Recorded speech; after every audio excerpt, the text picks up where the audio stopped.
বৰুৱা যিজন ব্যক্তিগত সচিব আছে কংকনজ্যোতি ভূঞা বিৰুদ্ধে তেখেতৰ ঘৰৰ ওচৰৰ যুৱক সুশীল চেতিয়াই বিস্ফোৰক অভিযোগ উত্থাপন কৰি আহিছে। তাৰ পাছতো কিন্তু ধেমাজি প্ৰশাসনে কোনো ধৰণৰ ব্যৱস্থা গ্ৰহণ কৰা নাই। লোকসভা সাংসদ প্ৰদান বৰুৱা ডাঙৰীয়াৰ যি ধৰণে ব্যৱস্থা গ্ৰহণ কৰিব লাগিছিলে আমি ব্যৱস্থা গ্ৰহণ কৰা দেখিবলৈ পোৱা নাই। আৰু সেই আগৰ যি সংবাদমেল আছিলে সুশীল চেতিয়া, সেই সুশীল চেতিয়া সংবাদ মেলত আমি দেখিবলৈ পাইছিলো যে আপোনালোকৰ সতীৰ্থ সাংবাদিক চিচিৰ বৰগাঁৱৰ প্ৰতিদিনৰ যি সংবাদদাতা মৃদুপন চুতীয়াক মৃত্যুৰ কাৰণে বা মাৰিবৰ কাৰণে তেখেতে মৰানষ্ট কৰা কথা সুশীল চুতীয়াই উল্লেখ কৰাৰ কথা আমি গম পাইছিলো। আৰু তাৰ পাছত এই বিষয়ে যিসকল সাংবাদিক বন্ধু আছে তেখেতলোকো ধেমাজি আৰক্ষীক অৱগত কৰিছিলে। তাৰ পিছৰ পৰ্যায়ত কিন্তু ধেমাজি আৰক্ষীয়ে কি ব্যৱস্থা গ্ৰহণ কৰিলে আমি এই বিষয়ে অৱগত নহয়। আমি যিহেতু জানিব পাৰিছো যে বৰ্তমান পৰিস্থিতিত তেখেতলোকে কোনো ধৰণৰ ব্যৱস্থা গ্ৰহণ কৰা নাই, সেইকাৰণে আজিও কংকনজ্যোতি ভূঞা মুকলি আকাশৰ তলত ঘূৰি ফুৰিব পাৰিছে। আৰু তাৰ সমান্তৰতকৈ চবতকৈ দুখৰ বিষয় আপোনাৰ সাংসদজনে তেখেতৰ বিৰুদ্ধে অভিযোগ উঠাৰ পিছতো তেখেতে কোনো ধৰণৰ স্পষ্টীকৰণ দিয়া নাই বা তেখেতৰ ওপৰত ব্যৱস্থা গ্ৰহণ কৰা নাই।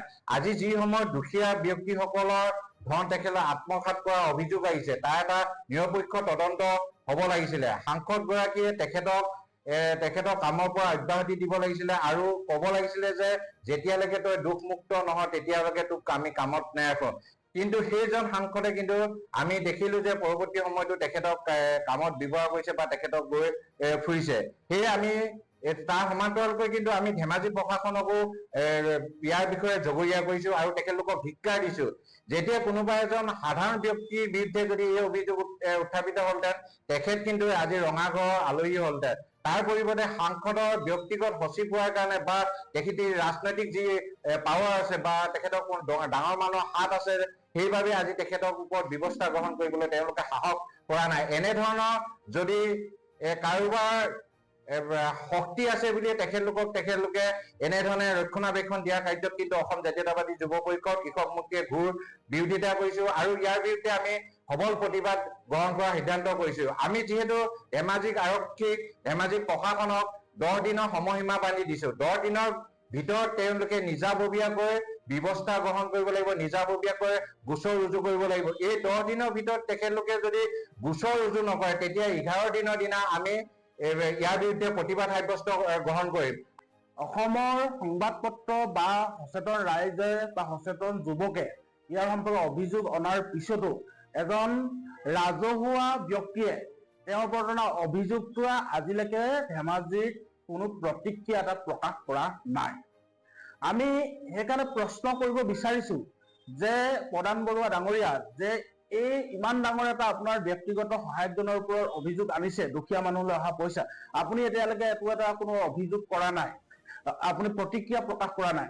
সেইকাৰণে আপোনাৰ আমাৰ প্ৰতিক্ৰিয়াৰ প্ৰয়োজন হৈছে নে আপুনি এই এই কেলেংকাৰীৰ লগত কিবাকৈ জড়িত হৈ আছে। কিন্তু আমাৰ সন্দেহ হৈছে যে কংকনজ্যোতি ভূঞাই অকল যে 10-15 লাখ টকা যে হৰলুকি কৰিছে সেনেকুৱা নহয়। যদি ইয়াৰ ভালকে তদন্ত কৰে ইয়াতকৈ হয়তো বেছি ঘোটলা ওলাব। সেইকাৰণে আমি ধেমাজি জিলা প্ৰশাসন অসমৰ সন্মানীয় মুখ্যমন্ত্ৰী মহোদয়ক আহ্বান জনাইছো যে ইয়াৰ ওপৰত এটা আপোনাৰ দণ্ডাধীশ পৰ্যায়ৰ তদন্ত কমিটি বনাই তদন্ত কৰক আৰু দোষীক দৃষ্টান্তমূলক শাস্তি দিয়াৰ ব্যৱস্থা গ্ৰহণ কৰক।